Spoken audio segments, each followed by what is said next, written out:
Ну, в общем, то, как проходит суд над ним, все-таки говорит не только о том, что вот люди там поднялись, общественность действительно высказывает ему презрение свое, но и то, что он в принципе на свободе. Это говорит о том, что судебная система устроена странновато, и вот он идет такой, в общем, да, оплеванный, да, но это, знаешь, как с гуся вода, или если хуже выражение, хоть в глаза наплюй, да, вот. Может быть, он и уверен в том, что все будет нормально. Розумієш, у нас державу, ми взяли державу собі, ми її будуємо з нуля. Тут фактично був хаос, повний розвал. І Крисін зараз на свободі тільки тому, що він зміг дуже серйозно відкоригувати свою справу з прокурором Красножоном в серпні 2014 року.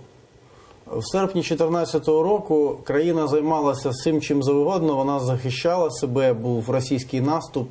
І, звичайно, що така справа, вона пройшла поза увагою, не було кому взагалі за цим слідкувати. Скориставшись цим, прокурор Красножон Генеральної прокуратури, який вів цю справу, він фактично фальсифікував матеріали справи. І він їх таким чином відкоригував, що іншого зараз вироку на час його знаходження під слідством, ніж звільнення, суд не може ухвалити. Це не питання навіть суда. Я понял. То есть обычно претензии к суду, но мне не раз рассказывали то, о чем ты сейчас говоришь, что в суд приносят такие документы из прокуратуры, да, по которым судья, даже самый честный, он в принципе не может поступить иначе. Это тот случай. Да? Ну, звичайно, бо суд має ухвалювати правові рішення.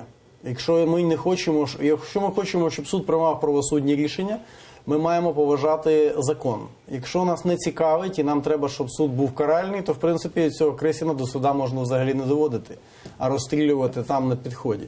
Але ми хочемо встановити правову державу, тому нам потрібно давати підстави для прийняття рішення судом.